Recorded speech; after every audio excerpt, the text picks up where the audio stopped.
नमस्कार, ABP news पर हाजिर हूं मैं रोमाना इसाल खान। 2024 तैयारी शुरू देख रहे हैं आप, और देखिए साल 2024 से पहले ही राष्ट्रपति चुनाव में जो क्रॉस वोटिंग हुई है उसका करंट कांग्रेस को लगने वाला है। जी, बड़ी खबर झारखंड से, जहां जेएमएम झारखंड मुक्ति मोर्चा और कांग्रेस की जो दोनों दलों की गठबंधन वाली सरकार है, अब इस सरकार पर खतरा मंडरा रहा है। दरअसल कांग्रेस के 9 से 10 विधायक बताया जा रहा है जो बागी हो सकते हैं। जानकारी ये भी सामने निकल कर आ रही है कि ये वो विधायक हैं जिन्होंने पार्टी लाइन से अलग जाकर राष्ट्रपति चुनाव में वोटिंग कर दी। और कल जब सोनिया गांधी ईडी के सामने पेश होने जा रही थी, उस वक्त जब देश भर में कांग्रेस प्रदर्शन कर रही थी, तब भी ये 9 से 10 विधायक प्रदर्शन में कहीं दूर दूर तक नजर नहीं आ रहे थे। मतलब साफ कांग्रेस से इन कांग्रेसी विधायकों ने दूरी बना ली है।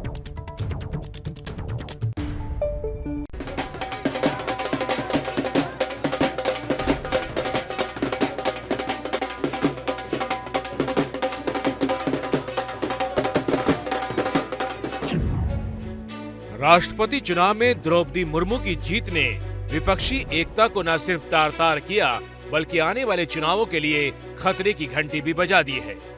बीजेपी के मुर्मू मॉडल ने उन राज्यों में भी विपक्षी एकता को ध्वस्त कर दिया है जहां आने वाले दिनों में विधानसभा के चुनाव होने हैं। यही वजह है देश के इतिहास में पहली बार राष्ट्रपति चुनाव की जीत का जश्न किसी राजनीतिक पार्टी ने इस तरह से बड़े पैमाने पर सेलिब्रेट किया। देश के कोने कोने में बीजेपी के छोटे बड़े नेताओं ने सड़क पर निकलकर मुर्मू की जीत का जश्न मनाया। बीजेपी के लिए ये जीत इसलिए बहुत बड़ी है क्योंकि बीजेपी ने आदिवासी वोटरों को इससे बहुत बड़ा संदेश दे दिया और क्रॉस वोटिंग का करंट इसकी गवाही देता है। नतीजा ये बात निकली कि देश भर में 126 विपक्षी विधायकों ने क्रॉस वोटिंग कर मुर्मू को वोट दिया है।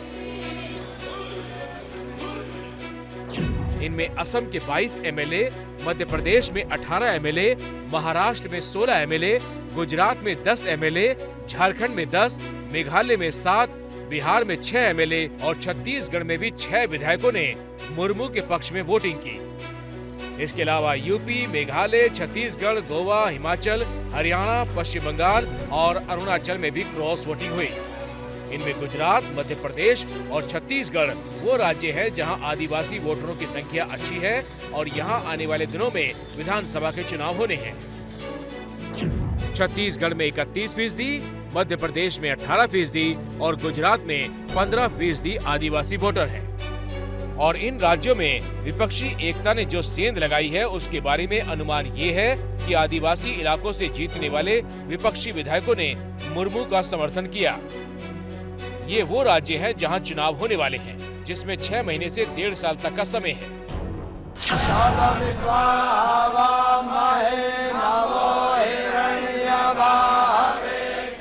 लेकिन असली ऑपरेशन तो झारखंड में हुआ। 12 जुलाई को मोदी झारखंड गए थे। बाबा धाम में उन्होंने पूजा की थी और उससे पहले झारखंड में करोड़ों की विकास परियोजनाओं का शुभारंभ किया था।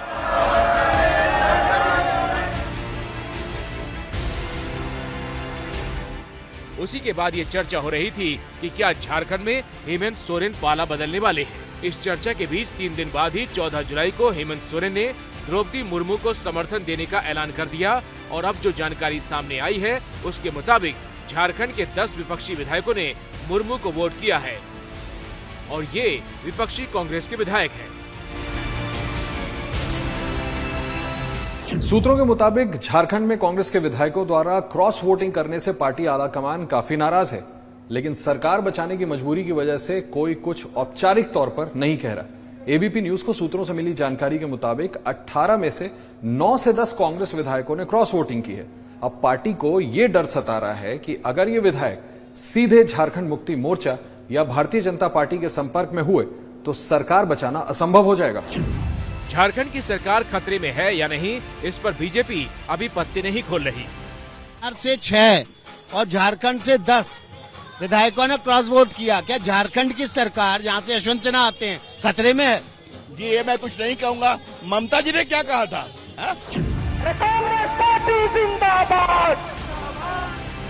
खबर ये भी है कि सोनिया गांधी के लिए गुरुवार को जब झारखंड की सड़कों पर कांग्रेस के नेता प्रदर्शन कर रहे थे, तब करीब 10 विधायक इसमें शामिल नहीं हुए।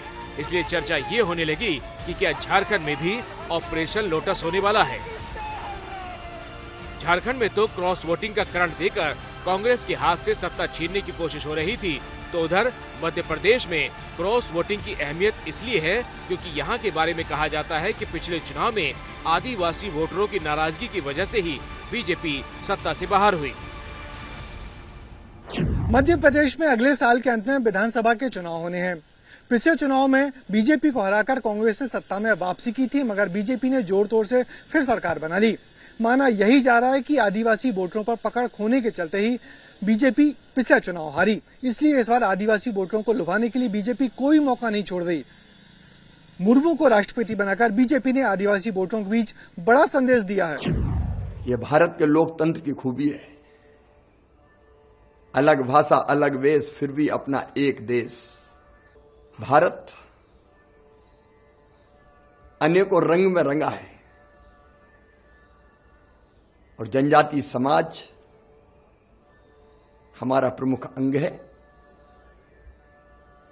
आज उसी समाज से आने वाली बहुमुखी प्रतिभा की धनी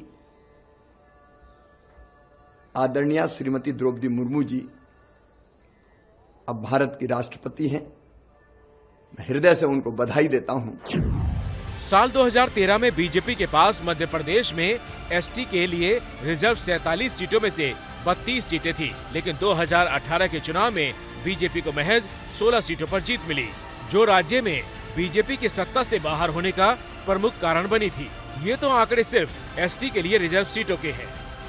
मध्य प्रदेश की 230 सीटों में से 87 ऐसी हैं जहां आदिवासी वोटर जीत हार तय करते हैं, और यहां भी 2013 की तुलना में 2018 में बीजेपी का ग्राफ गिरा था। यही वजह है कि बीजेपी पिछले कुछ महीनों से लगातार आदिवासी वोटरों के लिए पूरा जोर लगा रही है। प्रधानमंत्री से लेकर गृह मंत्री अमित शाह के दौरे इसकी गवाही देते हैं। पिछले साल अक्टूबर को गृह मंत्री अमित शाह जबलपुर दौरे पर थे और उस दिन राज्य सरकार द्वारा आयोजित समारोह में शामिल हुए। ये कार्यक्रम आजादी की लड़ाई के दौरान शहीद हुए आदिवासी समुदाय से ताल्लुक रखने वाले राजा शंकर शाह और कुंवर रघुनाथ शाह के बलिदान दिवस पर आयोजित किया गया था।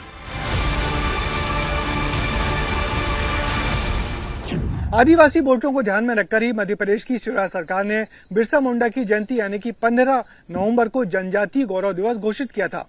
पिछले कुछ महीनों में प्रधानमंत्री और गृह मंत्री आदिवासी वोटरों को लेकर बड़ी रणनीति बना चुके हैं।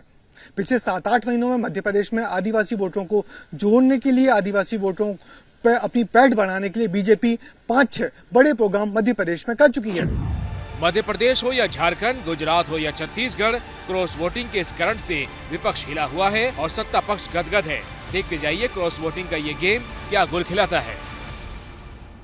दिल्ली में शराब के फेर में फंस गए हैं मनीष सिसोदिया। जी, दिल्ली के डिप्टी सीएम मनीष सिसोदिया पर सीबीआई जांच की तलवार लटक रही है, क्योंकि दिल्ली के उपराज्यपाल ने इस मामले में जो दिल्ली सरकार की नीति है उसी के लिए सीबीआई जांच की सिफारिश कर दी है। इसके बाद एलजी और सीएम केजरीवाल के बीच तनातनी बढ़ गई। एलजी के साथ आज शाम होने वाली बैठक में दिल्ली के सीएम अरविंद केजरीवाल नहीं पहुंचे और इस वजह से वो वीकली मीटिंग आज नहीं हो पाई।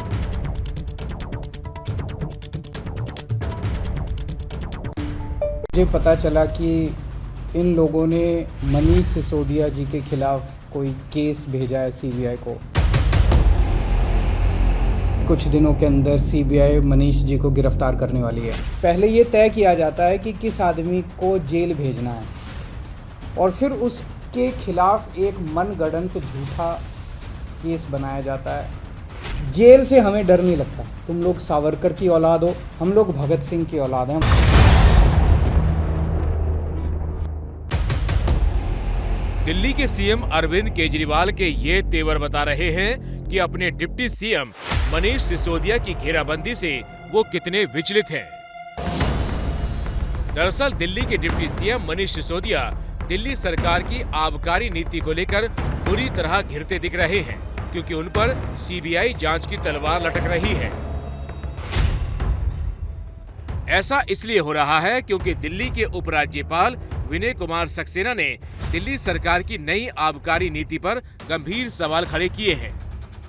एलजी विनय कुमार का कहना है कि शराब कारोबारियों को दिल्ली सरकार ने गलत तरीके से लाभ पहुंचाया। उपराज्यपाल ने दिल्ली सरकार की नई आबकारी नीति को लेकर सीबीआई जांच की सिफारिश की है। सूत्रों से मिली जानकारी के मुताबिक दिल्ली के उपराज्यपाल विनय कुमार सक्सेना ने चीफ सेक्रेटरी की एक रिपोर्ट सामने आने के बाद इस पूरे मामले की जांच सीबीआई से कराने की सिफारिश की है। दरअसल 8 जुलाई 2022 को दिल्ली के चीफ सेक्रेटरी ने एक रिपोर्ट एलजी को भेजी थी। इस रिपोर्ट में ये कहा गया था कि जो दिल्ली सरकार की नई आबकारी नीति है उसके तहत जिन लोगों को लाइसेंस दिया गया है उन लोगों को टेंडर देने के बाद गलत तरीके से फायदा पहुँचाया गया है। इस मामले में मनीष सिसोदिया इसलिए भी निशाने पर हैं क्योंकि वो दिल्ली सरकार के आबकारी मंत्री भी हैं। रिपोर्ट में कहा गया है कि दिल्ली की आबकारी नीति को मनीष सिसोदिया ने ही फाइनल किया। शराब कारोबारियों को रिश्वत और कमीशन लेकर फायदा पहुंचाया गया। शराब कारोबारियों को 144 करोड़ रुपए का फायदा पहुंचाया गया। आरोप है डिप्टी सीएम सिसोदिया ने कैबिनेट को भरोसे में लिए बगैर ये फैसले किए। जब फंसने का खतरा हुआ तो 14 जुलाई 2022 को कैबिनेट की मुहर लगवा दी। खाओ गली नाम की जो ब्लैक लिस्टेड कंपनी है उसको इन्होंने 2 जोन्स के ठेके दिए हैं। 2 जोन्स के अंदर ब्लैक लिस्टेड कंपनी को ठेका कैसे दिया इसकी भी एक्सप्लेनेशन ये केजरीवाल जी तथ्यों के साथ दें तो हम सबको ईमानदारी का सर्टिफिकेट असेस करने में मदद होगी। चौतरफा हमला देखकर सीएम केजरीवाल अपने डिप्टी सीएम मनीष सिसोदिया के बचाव में खुद प्रेस कॉन्फ्रेंस करने आए। उन्होंने न सिर्फ सिसोदिया को ईमानदार बताया बल्कि बीजेपी पर तीखे हमले किए।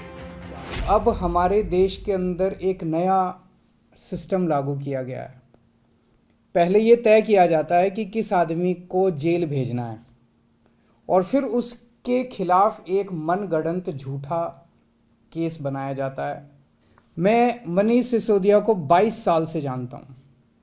एक बेहद कट्टर ईमानदार आदमी है। जेल से हमें डर नहीं लगता। तुम लोग सावरकर की औलाद हो, हम लोग भगत सिंह की औलाद हैं। हम भगत सिंह को अपना आदर्श मानते हैं। वैसे सिसोदिया के खिलाफ ऐसी किसी कार्रवाई का केजरीवाल को अंदेशा पहले से ही था। करीब 1.5 महीने पहले दिल्ली के स्वास्थ्य मंत्री सत्येंद्र जैन की गिरफ्तारी के 3 दिन बाद ही उन्होंने सिसोदिया की गिरफ्तारी की आशंका जता दी थी। कुछ महीने पहले ही बता दिया था कि केंद्र सरकार सत्येंद्र जैन को एक फर्जी केस में गिरफ्तार करने वाली है। मुझे बहुत ही विश्वसनीय सूत्रों से ये पता चला था। कल उन्हीं सूत्रों से सूचना मिली है कि अगले कुछ दिनों में केंद्र सरकार मनीष सिसोदिया को भी गिरफ्तार करने जा रही है। लेकिन अब केजरीवाल के सबसे करीबी सिसोदिया का सीबीआई जांच के घेरे में आना तय लग रहा है। लिहाजा मौका ताड़कर बीजेपी भी केजरीवाल के खिलाफ चढ़ बैठी है। पहले सरकार को 2% प्राइवेट ठेकों को, शराब की दुकानों को 2% मुनाफा दिया जाता था। क्या कारण है?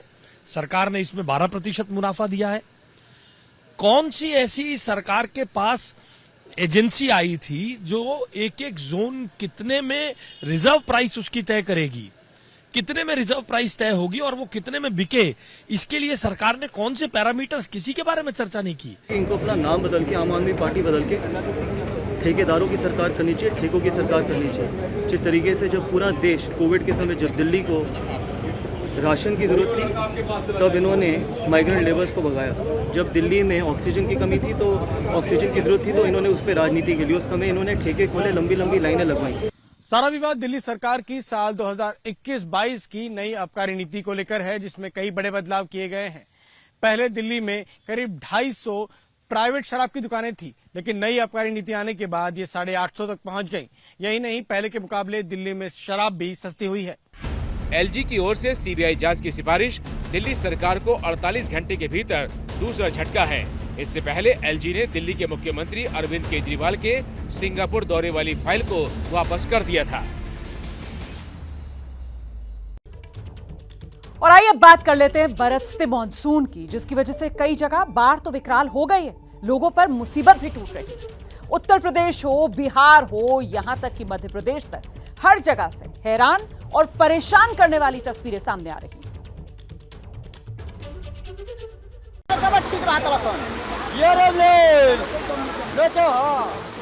नदी हुई विकराल तो कर दिया ऐसा हाल, अस्थायी दुकानें तो डूबी ही, वहाँ खड़ी कार भी डूब गई। ये बिहार के रोहतास जिले के गुप्ता धाम की तस्वीरें हैं, जहाँ भारी बारिश से अचानक ऐसी बाढ़ आई कि किसी को संभलने का मौका नहीं मिला। वो इसलिए क्योंकि गुप्ता धाम के पास सीताकुंड में इस बार नाम मात्र का पानी था, जिसकी वजह से लोगों ने सावन में आसपास छोटी छोटी दुकानें लगा दी। लेकिन थोड़ी देर की बारिश से ऐसा उफान आया कि सबको अपनी चपेट में ले लिया। पानी जब ज्यादा बढ़ने लगा तो एक आदमी ने कार की बोनट पर चढ़कर खुद को बचाया। अब जरा ये तस्वीरें देखिए। पानी से लबालब रेलवे के अंडरपास में एक ट्रक डूब गया। ड्राइवर और क्लीनर ट्रक की छत पर चढ़कर जान बचाने की गुहार लगाते रहे। ये हुआ यूपी के इटावा मैनपुरी रोड पर। रामपुर से आ रहा ट्रक पानी से भरे अंडरपास में घुसा, लेकिन रात को अंधेरे की वजह से गहराई का अनुमान नहीं लगा और फंस गया। ड्राइवर और क्लीनर दोनों घंटों ऐसे ही ट्रक के ऊपर फंसे रहे। उनकी जान में जान तब आई जब सुबह हुई और रेस्क्यू ऑपरेशन चला। फायर ब्रिगेड का दस्ता आया, उन्होंने सीढ़ी निकाली, अंडरपास में सीढ़ी डाली और ड्राइवर क्लीनर दोनों को बाहर निकाल लिया। 4 घंटे की बारिश ने मध्य प्रदेश के सतना के प्रसिद्ध धारकुंडी आश्रम में तबाही मचा दी। विंध्याचल पर्वत श्रृंखला के बीच बने धारकुंडी आश्रम में बारिश के बाद सैलाब आ गया। भारी बारिश से कुंड और झरनों का जलस्तर बढ़ा और पानी तेजी से आश्रम में घुस आया, जिसके बाद वहां अफरा तफरी मच गई। मध्य प्रदेश के डिंडौरी में तो नर्मदा नदी में ऐसा उफान आया कि नदी किनारे के मंदिर घाट डूबते नजर आए। ये डिंडौरी के डेम घाट की तस्वीरें हैं। दरअसल डिंडौरी जिले से लगे अमरकंटक और पहाड़ी इलाकों में हो रही तेज बारिश की वजह से नर्मदा और उसकी सहायक नदियां उफान पर हैं। गोपालपुर इलाके में तो सड़क के ऊपर जो पुलिया बनी है उस पर शिवनी नदी का पानी उफान मार रहा है, लेकिन लोग इतने दुस्साहसी हैं कि जान जोखिम में डालकर उफनती पुलिया पार कर रहे हैं। मध्य प्रदेश के भिंड में तो महज आधा घंटे की बारिश ने ये हाल कर दिए। इस बारिश ने गोरमी नगर परिषद के ड्रेनेज सिस्टम की पोल खोल कर रख दी। यहाँ गलियों मोहल्लों में घुटने घुटने तक पानी भरा है। कुछ यही हाल यूपी के इटावा का भी हुआ। एक ही बारिश से विकास भवन जलमग्न हो गया तो आना जाना मुश्किल हो गया। जिला अस्पताल का परिसर भी पानी से लबालब है। मुख्य गेट से लेकर इमरजेंसी तक जाने वाला पूरा रास्ता पानी से भरा हुआ है। ऋषिकेश बद्रीनाथ राष्ट्रीय राजमार्ग के सुरोगढ़ में एक बार फिर से पहाड़ी से भूस्खलन होने लगा। 2-4 दिन तक बारिश नहीं होने से यहाँ पर मलबा गिरना बंद हो गया था, मगर देर रात फिर हुई बारिश के बाद ये हाईवे बंद हो गया। इसे खोलने में घंटों का समय लग गया। क्या मजबूरी है मेरी, बताइए। मैं अभी आपको बताती हूँ कि मैंने ओए होए होए होए नमकीन के चटकारे लेते हुए टकटकी मार के डिबेट शो को पॉज रिपीट कर कर के देख रहे हैं जोगिंदर जी। इनकी तरह आप भी देखें अपनी फेवरेट डिबेट्स को रिपीट कर और डाउनलोड कीजिए एबीपी लाइव ऐप अपने स्मार्ट टीवी पर।